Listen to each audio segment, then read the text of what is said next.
Hello and welcome to my YouTube channel. This week's YouTube video is all about Terra Clay paint. I love to paint a cute little washstand. The size is perfect. It's easy for me to lift and move around. People can use it for end tables, entryway tables. The possibilities are endless. Before I start any project, I always clean well. You can use Pristine Clean, White Lightning, or Terra Clean. Also clean the inside of your piece.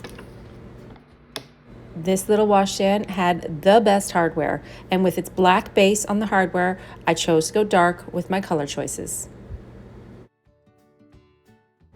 This washstand was actually in really good condition, but I wanted to add just a little bit more bling. This is where Woodubend comes into play. I used my Woodubend keyholes to apply that to the top drawer, and then also some Woodubend moldings to the bottom two parts of the cupboard. Woodubend moldings arrive hard and rigid, and they're very easy to heat up on the backing, and then they become bendable and pliable. The reason why I heat up a molding even though it looks flat is because I don't know if it's actually really truly flat. Also, your piece of wood that you're putting your Woodubend onto might have a bit of a curve. So I always heat up the back, apply my wood glue, and stick it on the piece. I will then heat it up one more time to ensure that it's stuck to the front of my furniture.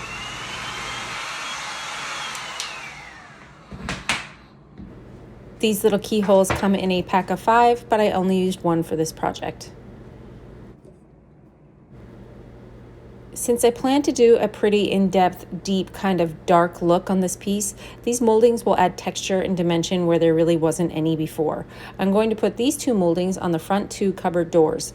I'm going to repeat the same process by heating up the back, applying the wood glue, and then taping them to my piece.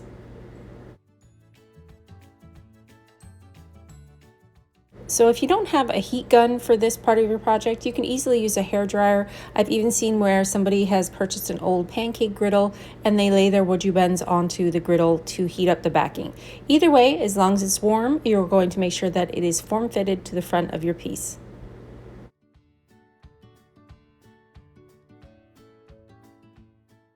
I always use wood glue when applying my Woodubend moldings to my furniture. It is recommended, since the Woodubends are actually made from wood, to always use wood glue for this part of your project.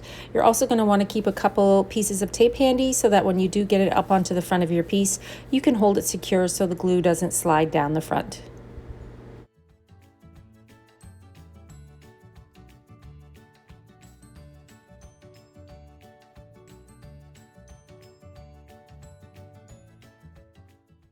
You can find an exclusive range of Woodubend products on the Dixie Belle Paint page under Tools. They are exclusive to the Dixie Belle Paint line, and you won't find them anywhere else.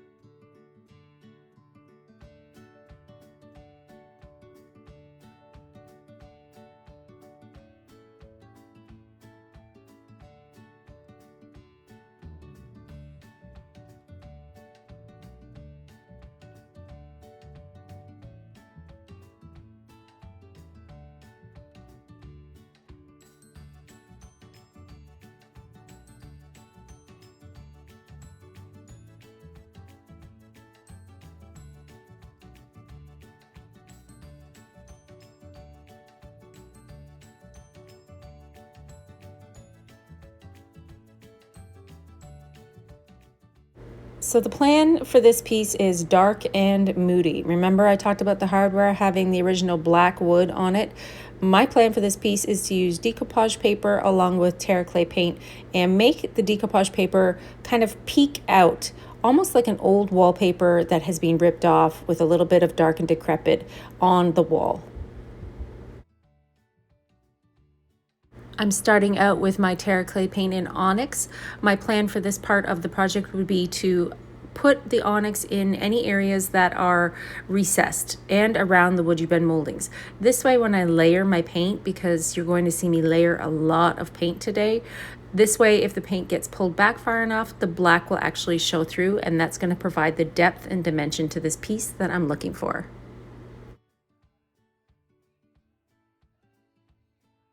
You're also going to see me stipple on this paint. I like to use a natural fiber brush for this.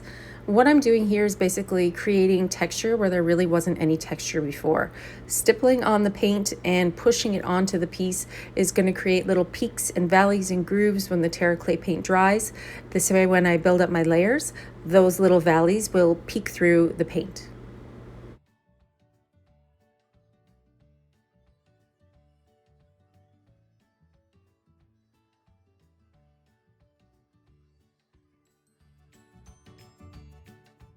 Mixed in with the Onyx, I'm going to move into Elderberry, which is a really deep purple. I'm going to use the same brush that I used with the Onyx for those two colors. This way I can kind of mash them together. I don't really need any of these colors to be, true to their actual color for the base. What I need them to be is the darkest part of the project. So when I paint my layers, these are what's going to peek through at the end. After the elderberry, I moved into Wisteria Mist, and then I did use a little bit of Desert Tan on this project as well on the second coat. You can see me applying that now here and spraying it with water and pulling it back. Since Terra Clay paint is reactivated by water, this is where you're going to get that really great drippy boho look. Again, my brushes are just chip brushes, natural fiber brushes, building up those layers and pulling them off. This is a lot of put it on and pull it off with paper towels, or put it on and spray drip it down the piece until you get the piece looking exactly the way that you like.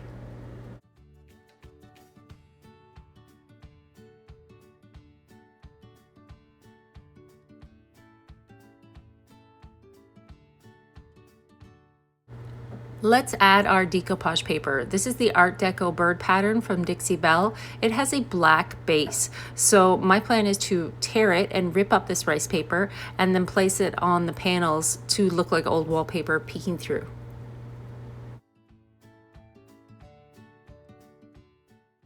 For any of the decoupage paper that you're applying to your furniture, you can use any of the clear coats.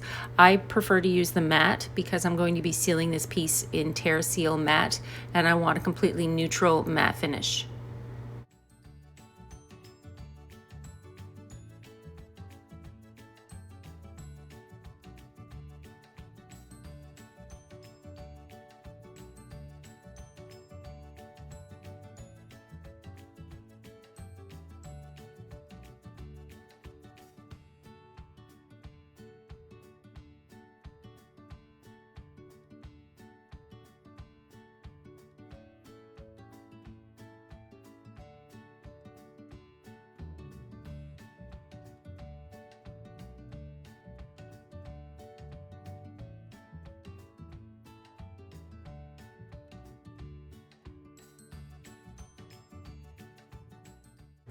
So ripping up my paper and then using the clear coat in matte to apply it to the dresser, what's going to happen shortly after I get my pieces on is I'm going to start to dip into the Onyx to blend the edges of that paper out. I don't want the paper to be so stark. I want it to look more of a natural part of the piece.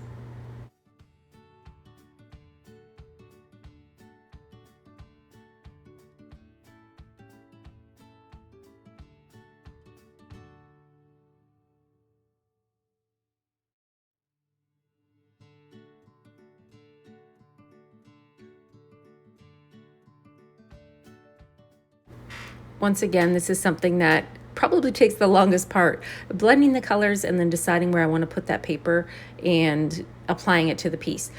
It's all personal preference on where you're going to apply your decoupage paper. I think I'm going to tend to go heavy on the edges and then on those two interior panels to just make them look a little bit more natural.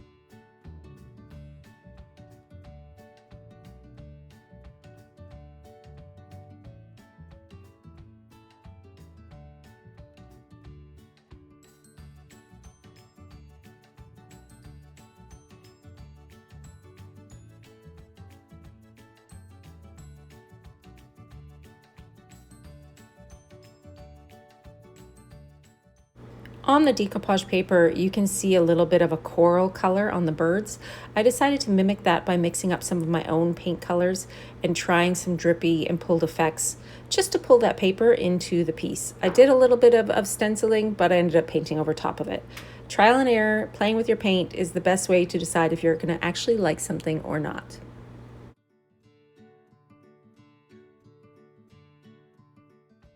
I decided after sitting back and looking at the piece, I wanted more paper. More is more, right? I felt like it needed a little bit more darkness to the piece. So I just kept ripping up my paper and doing the same application process, putting it on with the matte clear coat, and then using the black Onyx to kind of mash it in and make it match the piece.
Using a spatula or a transfer stick, whatever you have on hand, is a handy tool for pulling that paint down to make it look like it was dripping down from the edges. Almost like a fake rust look, almost like a patina for the piece. But using a stick to drag it down gives you more of an authentic look.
Now that my base is getting dry, I'm going to work on the top piece. This is No Pain Gel Stain. Originally I had out the color Espresso, which is more of a brown look, but considering how dark the base actually went when I added all the Onyx, I decided to use Colonial Black Gel Stain. Gel stain is a great thing to use for this project. Because I don't have to sand down to any bare wood, all I did was clean the surface and give it a slight sand on the edges where any loose or chipping varnish might be. You just wipe it on with an applicator pad, a nice even coat. Your wood still peeks through and it looks fresh and new. So this is Colonial Black Gel Stain, one even coat. I will seal this with either gator hide or clear coat.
I continued the process around the sides of the piece. I have this terrible habit of just painting the front until I get it exactly the way that I want it.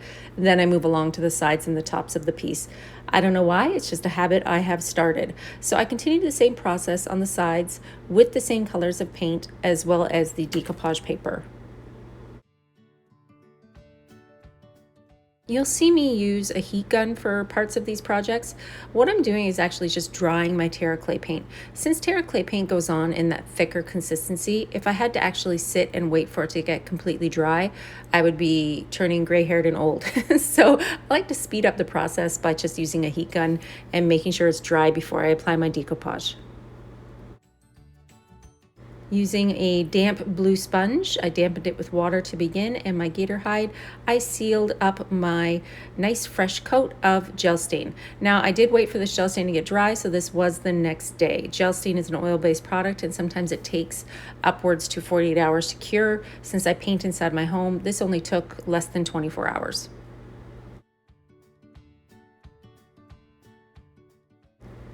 I also sealed the base where the Terra Clay paint is with my Terra Matte. This is going to give me a nice matte finish and keep those colors locked in.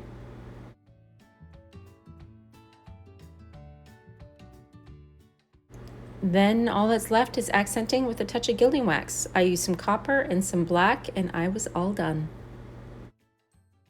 What do you think? From trash to treasure, this little washstand now has a whole new boho vibe. I love the hardware, the dark top, and the beautiful texture design choice on the front of the piece.